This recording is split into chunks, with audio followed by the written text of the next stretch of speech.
안녕하세요. 제이딩입니다. 8월 24일 월요일 저녁 7시 55분 전체 공개 영상입니다. 오랜만에 다시 이제 컴백했습니다. 많은 분들이 같이 위로해 주셔서 아버지 장례는 잘 치렀고 덕분에 많은 힘이 됐습니다. 이제 제가 이제 조금 이제 복잡한 게 이제 어느 정도 좀 정리가 돼 가고 있어서 인제 제가 좀 더 방송에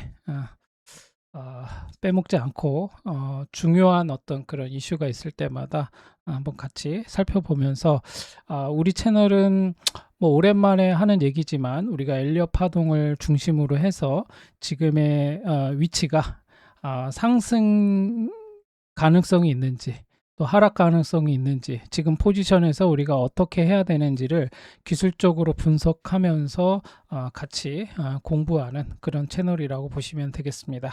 그래서 지금 가냐 안 가냐 뭔가를 쪽집게처럼 맞추고 뭐 이런 거는 아니에요. 특히나 제가 이 구독자분들을 대상으로 해서 전체 공개 영상을 올리는 것들은 특별한 종목에 대해서 뭐 이렇다 저렇다 막 제 어떤 뇌피셜과 막 이런 것들을 가능하면 좀 배제하고 좀 건조하게 차트에서 보여지는 어떤 기술적인 어떤 지표들을 분석을 하는 거를 목표로 하고 있고, 그 위주로 하고 있으니까 만약에 좀 더 내가 차트 공부나 좀 더 개별 종목에 대해서 내가 조금 더 알고 싶다 하시는 분들은 뭐 저희 그 멤버십 회원 뭐 가입하셔가지고 보시면 되겠습니다. 뭐 제가 이거를 막 홍보하는 건 아니고 그냥 구독자로 이렇게 계속 같이 하셔도 무방합니다. 그래서 아무튼 먼저 한번 전반적으로 가상화폐 시장을 보자면, 제가 조금 쉬는 동안에 이제 제가 안 좋은 일이 있을 때 비트코인이 좀 올랐죠. 다행이죠. 그래서 그러나 우리가 이거를 아예 막 예측 못하고 야 큰일 났다 이건 아니라고 제가 계속 말씀드렸었고, 다행히도 얘가 어떤 중요한 지지 라인에서 한번 반등을 해줬기 때문에 요 상황 비트코인을 조금 이따 차트적으로 파동도 한번 분석해보고 어떻게 될지 한번 보면 될 것 같습니다. 우선은 가상화폐 전반적인 분위기는 이제 다시 좋아졌죠. 그래서 조금 있다가 이것도 같이 한번 기본적인 분석 차원에서 한번 살펴볼 거고, 왜 올랐는가, 어떠한 지금 상황이 지금 전개되고 있는가, 이것도 같이 보도록 하겠습니다. 그래서 뭐 비트코인은 뭐 그쵸, 지난주에 좀 많이 올랐죠. 그래서 지금은 약간 조정세를 보이고 있고, 나머지 알트코인들 지금은 조금 분위기가 바뀐 게, 과거에는 비트코인이 조금 오르면 그 메이저 알트들은 잘 못 올랐어요. 그리고 주로 잡코인들, 뭐 시총 막 1,000억 미만의 이런 코인들만 뭐 올랐다 내렸다 막 이러면서 어떤 단기 자금만 어떤 그 유동성을 보이는 그런 시장의 흐름이었다면, 지금은 좀 바뀌었죠. 메이저 알트들이 같이 뭐 XRP나 이더리움이나 솔라나나 이런 애들 위주로 해서 많이 올랐고, 특히나 우리 채널에서 제가 예의주시해 보라고 했던 체인링크를 중심으로 해서, 만약에 제가 전 방송 때, 지난 방송 때 그런 얘기 했었죠. 체인링크 차트를 보면서 만약에 상승장이 오게 된다면 체인링크를 주목해 보자. 요게 상승을 또 해줄 수 있을 것 같다. 그러면서 제가 그때 한번 기술적 분석 차원에서 한번 얘기한 적이 있습니다. 그거 한번 과거 영상 한번 살펴보시면 되겠고, 그래서 그러면은 지금 가상화폐는 어떻게 될 것이냐? 저는 뭐 좀 긍정적으로 보고는 있습니다. 그러나 우리가 긍정적이든 부정적이든 간에 항상 굴곡은 있는 거죠. 상승 중에도 조정은 있는 거고, 하락 중에도 반등의 조정은 있는 거예요. 그래서 그런 것들을 우리가 잘 캐치해 가면서 역스윙 당하지 않도록 그렇게 매매를 하시면 되겠습니다. 그리고 지금 코스피 같은 경우는 지금 뭐 제가 요것도 코스피도 이제 차트적으로 한번 분석은 해볼 건데, 지금 상황에서 코스피는 지금 막 성급하게 뭐 포모가 와서 뭐 지금 막 따라가야 된다, 내지는 지금이 저점이니까 이제 잡아야 된다, 요런 거라기보다는 지금은 조금 템포를 한 템포 좀 늦추면서 해도 충분하다. 그래서 코스피도 기술적 분석 차트를 보면서 한번 얘기해 보도록 하겠습니다. 그래서 전반적으로 지금은 시장 상황이 지금 삼성전자하고 SK하이닉스 요 인제 주주환원 정책이 인제 큰 이슈죠. 그래서 국내 증시 같은 경우는 요 주주환원 정책이 어떻게 될 것인가. 그래서 삼성전자와 SK하이닉스의 뭐 잠깐 얘기하자면 말이 나온 김에 잠깐 얘기하자면 삼성전자하고 SK하이닉스하고 인제 차이가 뭐냐. 이 주주환원 정책의 차이가 뭐냐라고 봤을 때 삼성전자, SK하이닉스 인제 어 그 자사주 매입 후 소각이 인제 이게 지금 삼성전자의 경우 같은 경우는 현금 배당 중심이에요. 현금 배당 중심. 현금 배당 중심 삼성전자. 예, 현금 배당 중심의 반면에 SK하이닉스는 뭐죠? 자사주 매입 후 소각하는 거야. 쉽게 말해서 죄송합니다. 자사주 매입 후 소각. 그러니까 현금 배당이냐 자사주를 매입해서 소각하느냐 요 차이가 있어요. 그래서 SK하이닉스의 이 자사주 매입과 소각을 통한 보다 직접적인 주주환원 정책이 부각되고 있는 거지. 그래서 시장에서는 삼성전자처럼 이렇게 현금 배당보다는 자사주를 매입해서 40조 원 규모였나요? 아무튼 그렇게 해서 소각을 하는 게 오히려 시장에서는 더 환호를 하겠죠. 그 이유는 뭐 여기서 다 설명하기는 좀 길고 아무튼 그렇다라는 정도 알고 계시면 되겠고, 그리고 지금 이제 국내 증시는 코스피 이 수급, 항상 요 수급이 중요해요. 수급이. 지금 최근 급락 이후에 이제 반등을 했지만 아직 이제 중기 저항대를 완전히 돌파해서 올라간 게 아니에요. 그리고 이제 갭을 지금 확실히 메꾼 것도 아니야. 그래서 지금 삼성전자하고 SK하이닉스가 시가총액 지금 보시면 아시겠죠? 이 두 개가 이 전체에 합한 거보다 많아 보여. 그죠? 이렇게 딱 히트맵 상으로 보더라도. 그렇죠? 그래서 이 지금 시가 그 총액 상위 종목, 외국인과 기관 자금이 얼마나 들어오는가. 그래서 추가 반등의 이게 핵심은 이 지금 수급적인 요인이다. 요거를 보셔야 돼요. 그래서 코스피는 단순하게 뭐 지수만 보는 게 아니라 삼성전자, SK하이닉스의 수급을 먼저 봐야 되고, 이 두 종목의 수급이 살아나야 역시 이 반등이 일시적인 반등이 아니라 우리가 좋아하는 이 상승이 계속 이어지려면 이게 어떻게 돼야 된다? 이게 추세로 만들어져야 돼요.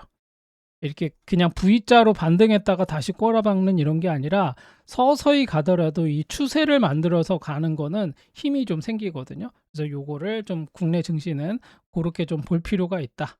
이렇게 보시면 되겠고, 나스닥 같은 경우는 지금 이제 전반적으로 지금 뭐 히트맵상에서 보면은 이제 약 보합세인데, 지금 이제 엔비디아 실적 발표가 이제 임박했어요. 그래서 AI 반도체하고 이제 그 엔비디아의 실적하고의 이 연관성을 좀 봐야 되는 거고, 그래서 엔비디아의 실적 발표가 전반적으로 이제 반도체 업종이 조정을 받은 어떤 상황에서 시장에 이제 관심을 받고 있는 거죠. 그래서 지난주에 필라델피아 반도체 지수는 마이너스 5.4% 정도 됐었고, 엔비디아가 마이너스 4.6% 정도 됐었거든요. 그래서 지금 여전히 AI 투자 수요가 강한 건지, 향후 이제 데이터 센터 투자와 차세대 뭐 GPU 요 수요에 대한 가이던스가 이제 핵심이거든요. 그래서 요거를 엔비디아 실적 발표 때 같이 한번 살펴볼 필요가 있다. 그리고 이제 AI 서버 가격 인상도 이제 주목해 볼 만한 거죠. 그래서 나스닥 같은 경우는 지금 이제 엔비디아 같은 경우 뭐 내년 초에 출하된다고 하는데, 차세대 AI 서버 시스템 가격을 15% 정도 인상한다 그랬거든요. 그래서 요런 어떤 기본적인 어떤 가이던스가 있는데, 베라루빈하고 뭐 그레이스 블랙 기반 시스템 등이 이제 대상인데, 삼성전자하고 SK하이닉스 그다음에 마이크론의 D램 가격 상승하고 요 서버 가격 인상의 이제 주요 원인이 이제 계속 이제 거론되고 있거든요. 그래서 요거를 같이 한번 봐야 된다. 이렇게 보시면 되겠습니다. 그래서 나스닥 같은 경우는 제가 지난주에 이제 보니까 그 얘기가 많았어요. 이제 바이백. 바이백 이 얘기가 많이 나왔었는데, 이제 요거 이제 채권하고 같이 이제 우리 채널은 이제 채권도 한때 이제 공부를 했었는데, 잠깐 뭐 얘기하자면 이 바이백은 이제 주체가 누구냐면 이제 미 재무부죠. 바이백은 미 재무부에서 말 그대로 다시 사는 거예요. 다시 뭐야?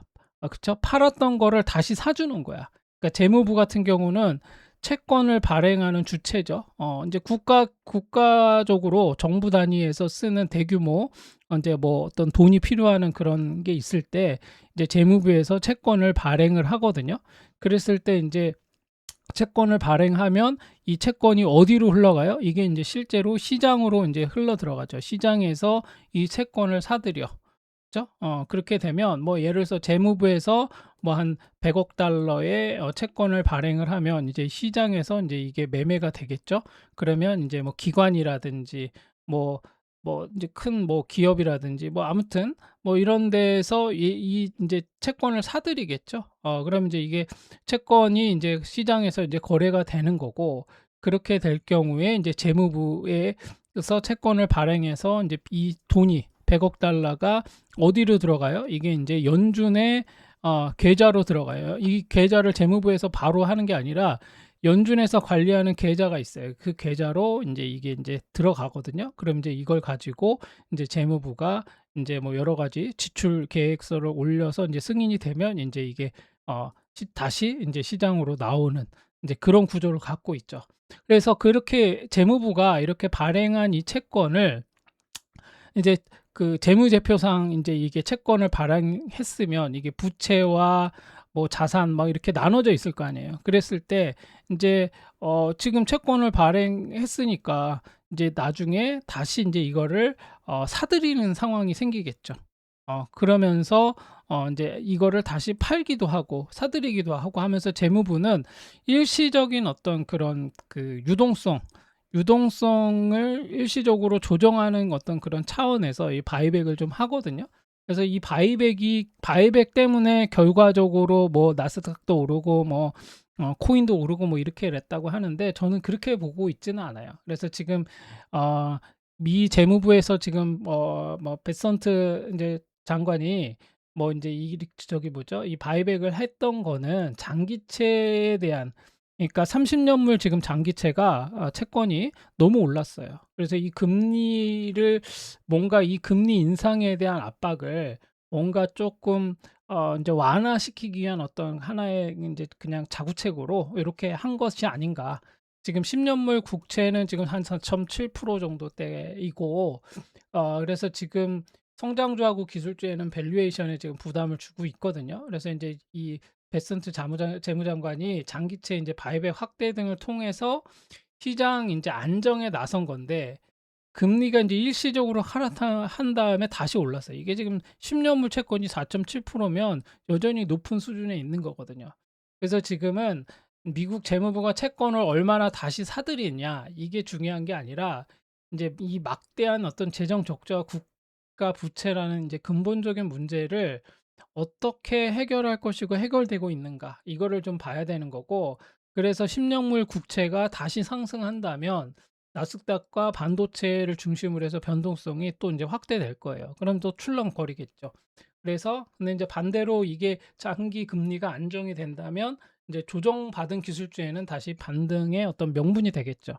그래서 지금 요거는 바이백은 시장에 일시적인 어떤 자구책으로서 채권 금리가 오르고 물가가 오르고 인플레이션이 확대되는 것을 일시적으로 조금 이렇게 완화하기 위한 어떤 자구책으로 보면 되겠다.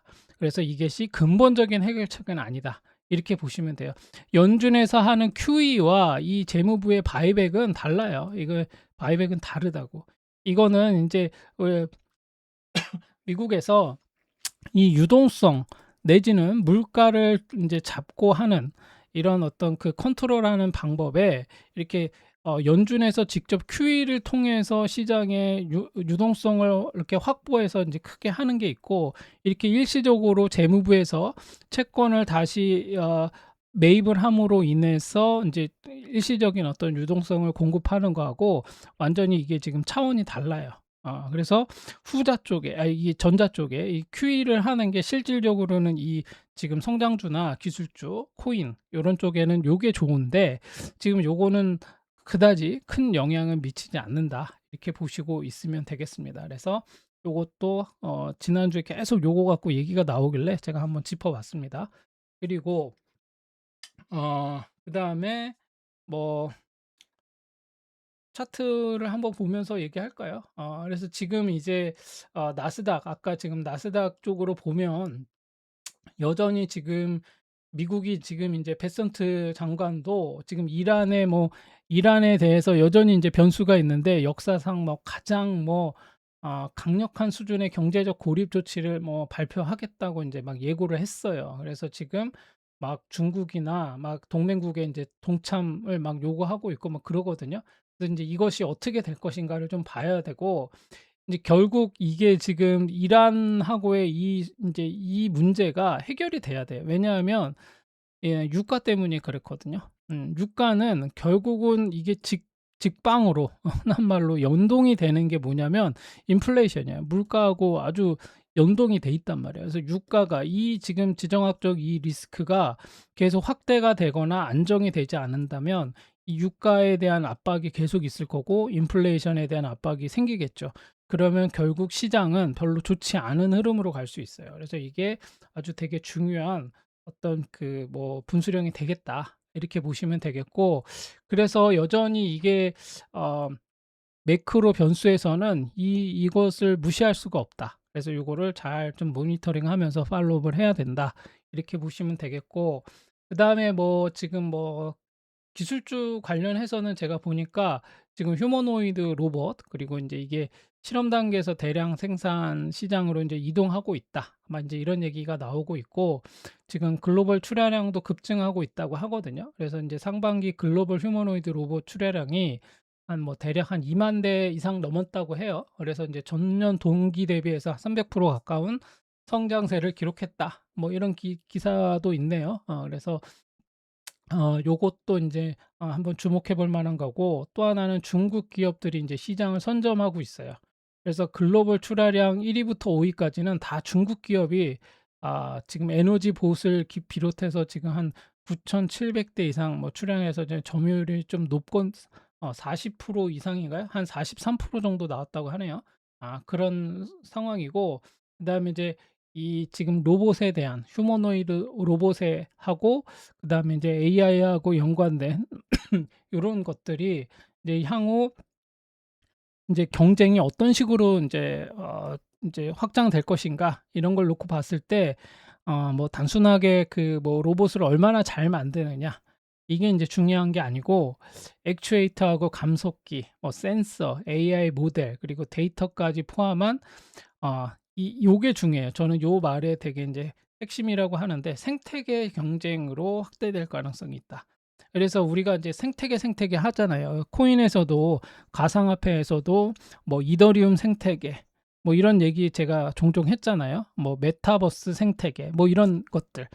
그러니까 이게 생태계를 잘 만들어야 이게 지속 가능하거든. 그렇지 않고 그냥 일시적으로 뭐가 뜬다더라 이런 식으로 하면 반짝 떴다가 사라지는 경우가 많거든. 그래서 휴머노이드 로봇 관련해 가지고는 요런 중국 기업들하고 이 글로벌 출하량 요런 것들을 한번 같이 체크해 보면 좋을 것 같습니다. 이렇게 보시면 되겠고 그리고 코인 뉴스도 한번 제가 좀 보기는 했는데 지금은 인제 아 요거는 차트를 보면서 한번 얘기하면 될 것 같고 일단 나스닥을 한번 먼저 기술적 분석으로 한번 보자면 나스닥은 제가 주봉을 계속 보자고 했었죠. 그래서 주봉을 다시 살펴보자면 얘가 요때죠. 한 4주 전이었죠. 4주 전에 ABC로 이렇게 확실하게 20선을 한번 찍고 말아 올렸어. 그러면서 지금 5선과 20선이 요렇게 지금 좁혀지고 있거든요. 수렴하면서 만들어지고 있어요. 그래서 결국에는 얘가 요 자리를 1차로 넘고 요렇게 넘어줘야 되는 거죠. 그래서 ABC 이후에 1, 2, 3, 4, 5 이렇게 간다. 그럼 상승 파동으로 갔다가 이렇게 조정하고 가는 그래서 이 상승 추세가 이어질 가능성이 있죠.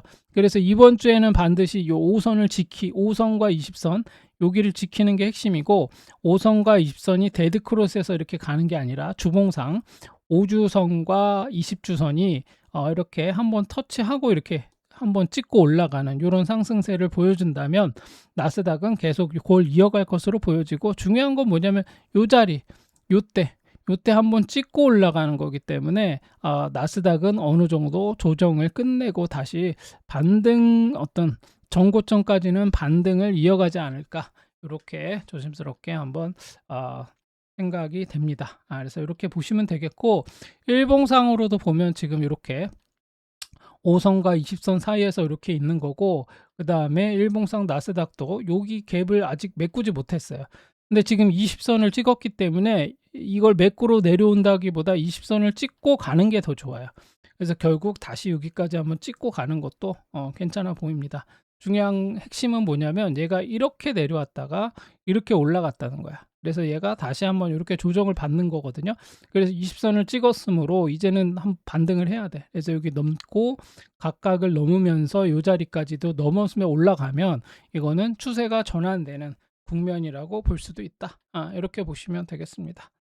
그리고 코스피는 지금 이제 다 좋은데 얘가 이렇게 내려왔다가 240선, 제가 얘기 말씀드렸죠. 얘가 240선을 한번 터치해야 될 것이고, 여기를 터치한 다음에 이렇게 급등을 했는데, 요때 보이시죠? 요거 좀 확대해 볼까요? 요게 뭐냐면 이렇게 보시면 이렇게 한번 이렇게 장대 양봉으로 오른 다음에 붕 떠서 이렇게 도치가 만들어지면 여기를 돌파하면 매수 타점이고, 여기를 깨고 내려오거나 요 종가를 깨면 나와야 된다 그랬죠. 일단 나왔다가 다시 들어가더라도 그런데 얘가 좀 밀렸다가 다시 이제 여기를 돌파해서 올라갔었는데 다 갭으로 돌파하면서 올라갔거든요. 그랬을 때 모양 자체가 지금 이제 이게 그냥 우당탕 올라가기에는 좀 역부족이야. 그래서 제가 볼 때 가장 좋은 모양은 이거예요. 이렇게 한번 찍고 가는 게 좋아. 이렇게. 그러면 이제 얘는 여기가 무조건 들어가야 되는 자리야. 그런데 아직은 이게 무르익지 않았어. 아직 지금 확실하게 패턴을 만들지 못한 상황이에요. 그러면 얘는 한 번 더 이렇게 한번 찍고 쌍바닥을 이렇게 찍고 240선을 중심으로 찍고 다시 테스트한 다음에 이 자리가 무너지지 않아. 여기는 강력한 지지 라인이야. 여기 깰 생각 하지 마. 이게 지지되고 올라가면 이때는 무조건 들어갈 수 있는 자리다. 그래서 코스피는 요 자리를 봐야 되는 상황이다. 이렇게 보시면 되겠고, 그래서 코스피는 얼마예요? 이게 7216포인트, 7216.62포인트 여기를 넘어야 돼. 여기를. 그래서 가장 베스트는 한번 찍고 여기를 재차 넘을 때 이때 들어가는 거다. 이렇게 보시면 돼요. 지금 성급하게 뭐 들어갔다 나왔다 해봐야 별로 재미없을 거예요. 그래서 그렇게 보시고 각 개별 종목은 조금 다르긴 하겠지만 코스피 지수가 이런 상황에서 여러분들이 트레이딩을 하지 않는 한 사놓고 기다리는 거는 지금 상황에서는 별로 적절한 시기는 아니다. 사놓고 기다리는 시기는 언제냐? 이때 7216포인트를 넘을 때는 사놓고 기다려도 되는 그런 상황이 될 것이다. 이렇게 보시면 되겠습니다. 그리고 비트코인은 뭐 지금 뭐 다 아시겠지만 제가 요거 늘 하는 말씀이잖아. 요게 이렇게 1, 이렇게 2, 3으로 올라갔어. 그럼 241선을 지키면 5로 한 번 더 올라가겠죠. 그런데 얘가 여기에 저항을 지금 막고 있는 거야. 요거를 넘어서야겠죠. 다음 파동으로 가기 위해서는. 그래서 우선은 긍정적인 건 뭐예요? 얘가 지금 거래량이 압도적으로 붙으면서 241선을 음봉 없이 돌파했고, 그리고 우리가 요거 확인해 보자 그랬잖아. 일목균형표상 얘가 상승으로 가기 위해서는 구름대를 음봉 없이 돌파해야 된다 그랬죠. 지금 보시면 어때요? 구름대를 이렇게 지지부진하다가 이때 막 지겹게 이렇게 하다가, 그렇죠? 지저분했잖아. 그러다가 얘가 요 얇은 요 상황일 때 빵 치고 올라갔어요. 그러니까 상황이 자체가 좋아진 거야. 그리고 후행 스팬도 다 이제 정배열을 만들고 있는 상황이 된 거죠. 그래서 이렇게 보시면 되겠고, 그래서 비트코인은 지금 이제 단기적으로 괜찮은 240선만 지켜준다면 지금 괜찮은 흐름으로 계속 갈 수 있을 것이다.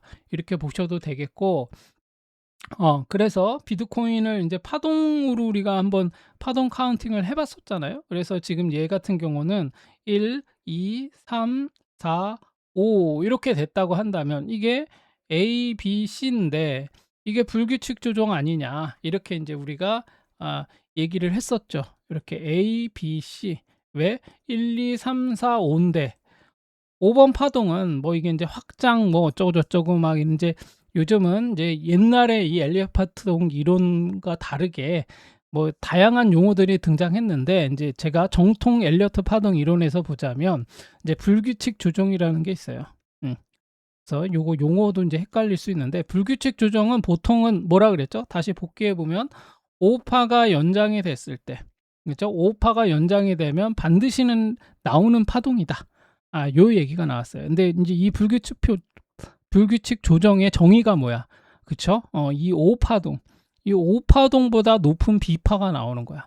상승 파동의 5파동보다 보통은 이렇게 나와야 되잖아. 1, 2, 3, 4, 5, A, B, C 이렇게 나오고 A, B, C 5파동이 여기면 보통 이렇게 된다고. 아니면 플랫으로 하더라도 5파동을 넘지는 않아.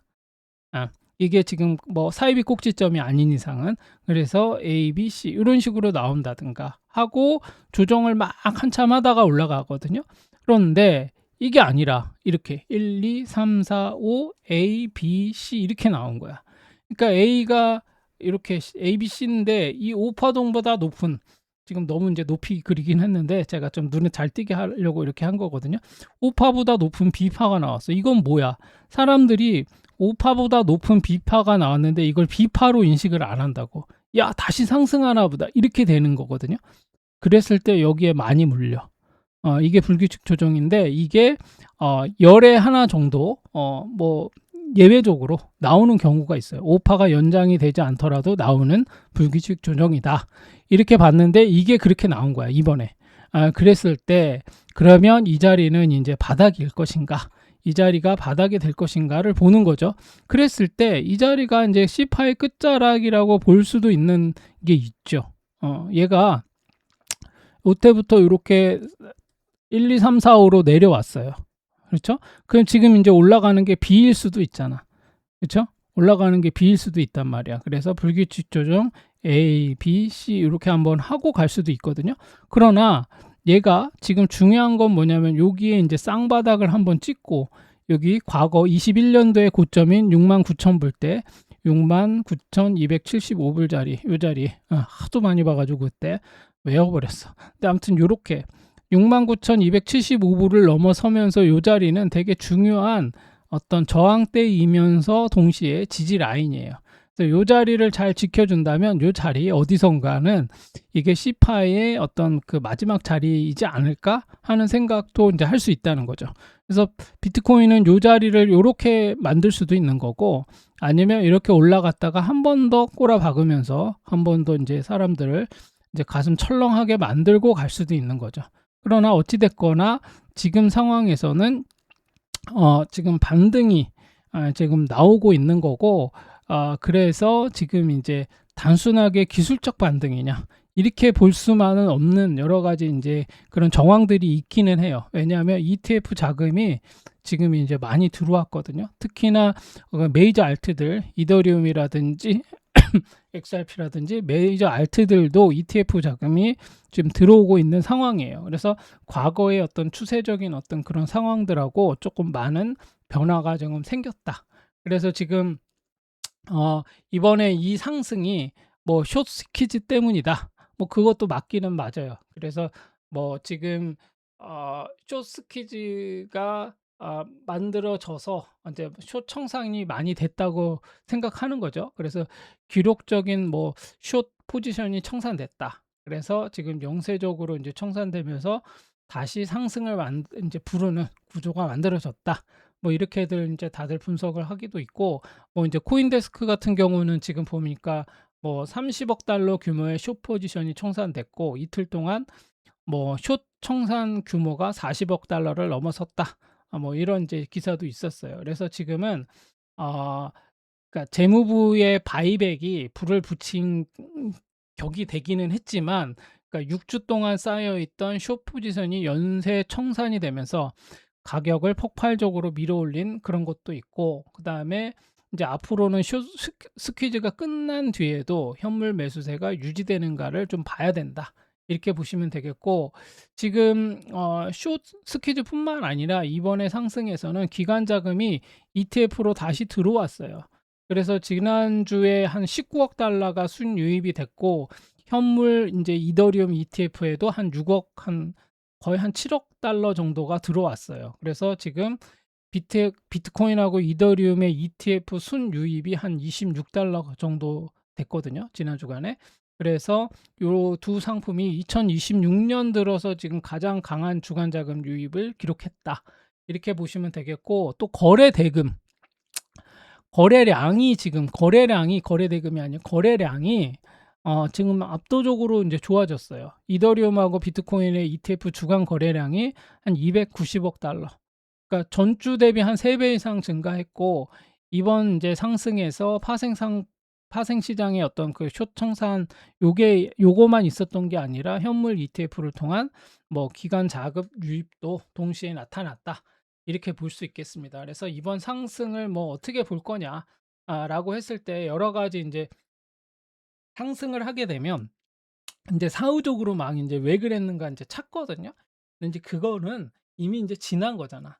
그러니까 그거는 그냥 분석하고 넘어가면 되는 거고, 계속 그걸 가지고 붙들고 있으면 안 돼요. 그래서 인제 앞으로 어떻게 될 것인가를 좀 확인을 해 보고, 과연 이 어떤 그 상승을 계속 유지해 나가고, 근본적으로는 이게 추세를 만들 것인가, 상승 추세를 만들 것인가를 이제 확인할 수 있어야겠죠. 그래서 요거를 좀 봐야 되는 거고, 나 지금 XRP 중심으로 해서 지금 알트코인들도 이제 많이 급등을 했고, 그리고 이제 지난주 같은 경우 뭐 이제 XRP가 한 40% 가까이 올랐고, 하이퍼리퀴드 같은 경우는 이제 뭐 그 트럼프가 한번 떠들면서 뭐 한 많이 올랐죠. 한 거의 뭐 한 30% 가까이. 그다음에 G캐시하고 체인링크도 좀 그 정도 올랐고, 이더리움 같은 경우도 한 28% 가까이 상승을 했어요. 그래서 전반적으로 이번 어떤 상승은 조금 다른 국면으로 간 게, 메이저 알트들도 기관의 어떤 순유입이 있었다. 이렇게 보시면 되겠고, 그다음에 한국도 마찬가지예요. 업비트 24시간 거래량이 비트코인 이제 급등 과정에서 거의 한 300% 가까이 됐고, 빗썸 역시도 한 130% 정도 증가했어요. 그래서 지금 국내에서는 사실상 XRP가 가장 이제 활발하게 거래가 됐고, 인제 뭐 가상화폐 시장으로 이제 개인 투자자들의 자금이 이제 이동하는 초기 신호가 좀 나타난 거 아니냐, 이렇게 분석하는 사람들도 있습니다.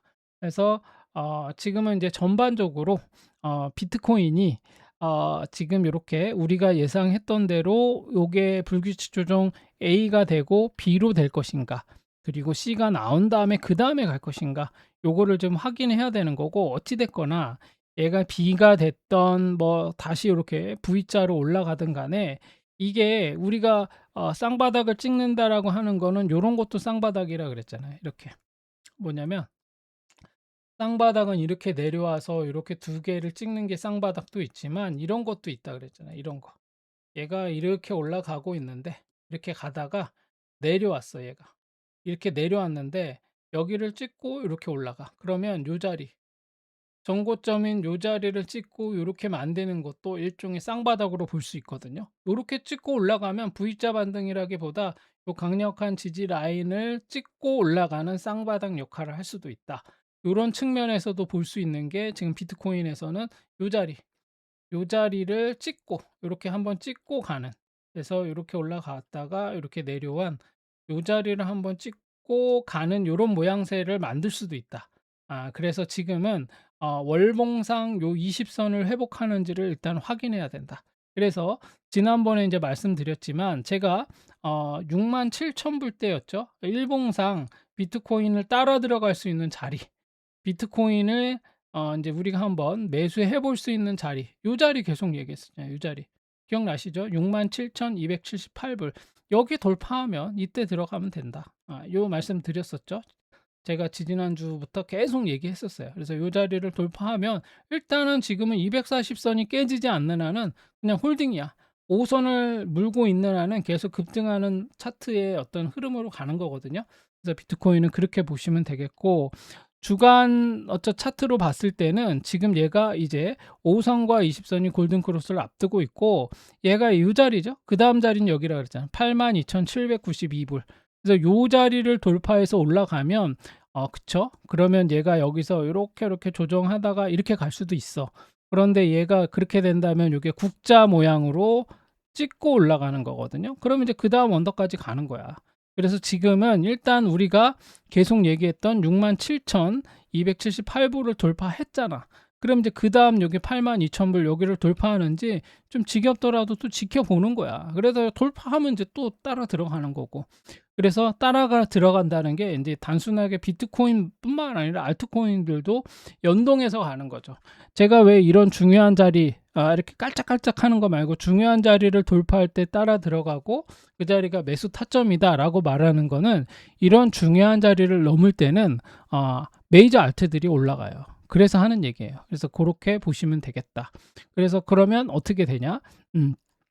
이제는 비트코인이 확실하게 반등을 하고 있는 건가라는 것을 어디서 확인해야 되냐면 여러분들은 딴 거 보지 마시고 얘가 240선을 지키는지를 보세요.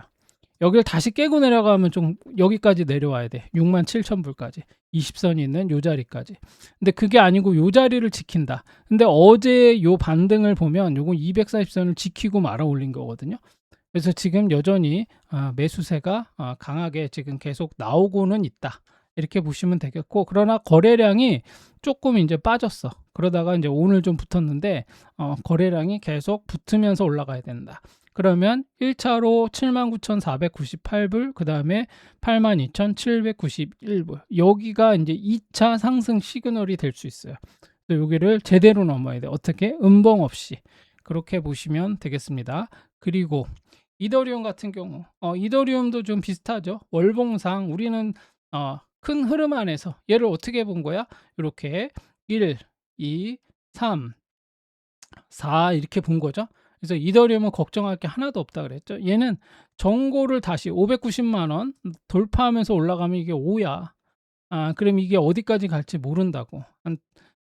못 가도 여기를 넘게 된다면 뭐 한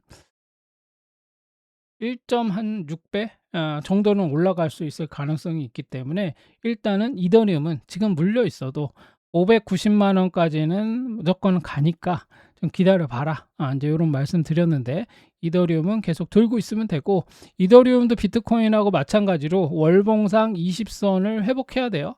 그래야 이제 추세적으로 상승 가능성이 생기는 거고, 아직은 이게 야 이제 가자 이렇게 외치기는 좀 힘든 상황이에요. 그래서 얘는 1차적으로 요 자리죠. 361만 4천원, 이더리움 361만 4천원을 넘게 된다면, 요 자리를 넘게 된다면 이제 상승을 기대해 볼 수 있는 상황이 돼요. 주봉상 추세적으로 올라갈 수 있는 이제 모멘텀이 만들어지는 자리니까 그 자리를 좀 보시고, 일봉으로 놓고 보자면 얘도 마찬가지로 240선을 지키는지를 보셔야 돼. 그러면서 동시에 주봉상 여기 360만 원대 여기를 돌파해서 올라가면 요 추세를 이어갈 가능성이 생기겠죠. 그래서 그렇게 보시면 되겠고, 지금 전반적으로 여러분들이 그래서 나 지금 들어가야 돼 말아야 돼 이렇게 고민하시는 분들은 딴 거 보지 마시고 요 상대 강도 지수 RSI를 보세요. RSI가 지금 요런 상황에서는 지금 70이 넘은 상황, RSI 70이 넘은 상황에서 내가 따라 들어간다. 이건 트레이딩이야. 들어가서 내가 사놓고 기다린다. 이거는 아니야. 이거는 단기적인 수익을 낼 수가 없어요. 이렇게 70 이렇게 해놓고 뭐 여러분이 생각하는 단기적인 수익이라기보다 조금 내가 사놓고 기다리면 오르겠지 하는 그거를 여러분들이 오르긴 오르겠지만 막 단기적으로 얘가 막 오르는 거를 드라마틱하게 오르는 거를 여러분들이 보기가 어려울 수도 있어요.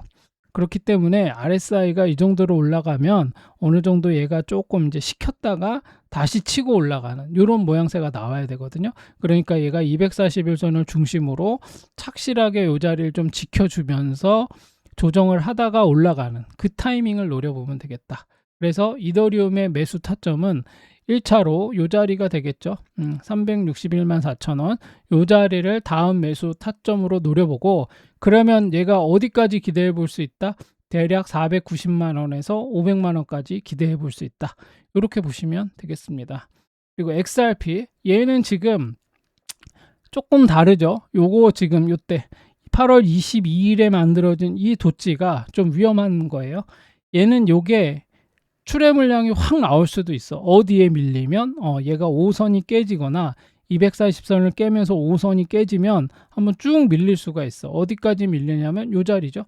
$1,700원대까지 밀릴 수도 있어요. 그러니까 XRP 같은 경우는 특히나 초보분들이 지금 따라 들어갔다가는 조금 힘들 수도 있어요.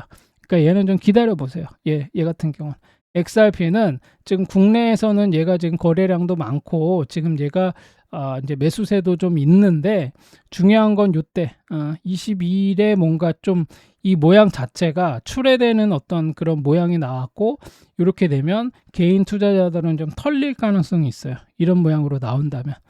그렇죠? 꼭지를 하늘 높이 따고 내려온 거기 때문에 4시간 봉에서도 최소 여기는 넘어서 올라가야 돼. 2128원. 그러면서 궁극적으로 여기에 전고를 깨야 돼. 2331원을 깨고 올라가야 되는데 지금은 조금 요게 열기가 식혀지면서 과연 이 자리를 지키는가를 봐야 돼요. 그래서 일봉상 240선을 요 자리 2,000원 딱 2,000원 초반 2,000원 자리 정도를 잘 지키는지 봐야 된다. 그렇게 보시고 여러분들이 접근하시면 되겠습니다. 그래서 결론적으로 얘기하자면 지금 이제 나스닥과 코스피 같이 국내 증시와 해외 증시는 지정학적 리스크, 그 다음에 채권 금리, 뭐 이런 것들이 연동되어서 과연 요것들이 어떻게 시장의 유동성을 좌우할 것인가, 이걸 좀 같이 큰 흐름 안에서 봐야 되는 거고, 비트코인 같은 경우는 이제 순유입이 들어오면서 이제 처음으로 240선을 돌파해서 올라갔고, 여러 가지 기술적 분석에 의하면 이제 추세 전환이 나오는 그런 모양이다. 그러나 지금 조심해야 되는 게, 얘가 이렇게 해서 올라가서 뭐 1, 2, 3, 4, 5 이렇게 가잖아요. 그럼 이제 얘가 한번 또 제대로 조정을 줄 거란 말이지. 그럼 되게 힘들어해. 그럼 여기서부터 여기까지가 1파야. 2파가 나오면 되게 2파동은 대부분이 다 던지게 만드는 파동이 나오거든요. 그럼 3파동 때 아무도 못 사. 그러니까 지금 장에서는 막 괜히 설레발 치면서 이제 물 들어왔다 들어가자 막 이러면서 했다가 조정이 길어지거나 조정이 깊어지면 다들 이제 맥을 못 춘다고. 제일 무서운 게 2파 조정이거든요. 그래서 2파 조정은 거의 뭐 한 80%까지 되돌리는 경우도 많아요. 그래서 조심해야 되는 장이긴 맞아요. 그러나 우리는 알고 있죠. 240선을 깨지 않는 한은 홀딩 가능. 근데 만약에 240선을 깬다. 그러면 조금 조정을 좀 이렇게 비중 조절을 좀 해야 된다. 이런 측면에서 보면 된다. 그러나 일단은 지금 상황에서는 바닥에서 나오는 추세 전환의 모양은 나와줬다. 이렇게 보시면 되겠습니다. 그래서 비트코인은 지금은 조금 지금 상황에서는 막 공격적으로 따라 들어가거나 매수를 하기보다는 조금 조정이 좀 잦을 때까지, 이거는 제가 말씀드렸죠. 지금 8월이에요. 그러니까 9월 달에는 조금 이게 주춤주춤 할 수도 있어. 아니면 여기 그냥 단기로 하고 9월에 한번 빵 쏘고 뭐 10월부터 조금 또 주춤한다거나 뭐 이럴 수도 있거든요. 그래서 지금은 뭐 그거 이도저도 잘 모르겠다라고 하면 240선을 지지하는지 보고 그 다음에 여기 82,000불대를 돌파하면 그때는 매수해 볼 수 있다. 이렇게 정리를 하면 될 것 같습니다. 뭐 기타 이제 개별 종목들은 내일부터 제가 조금씩 올려보도록 하겠습니다. 오늘은 이 정도로 마치겠습니다.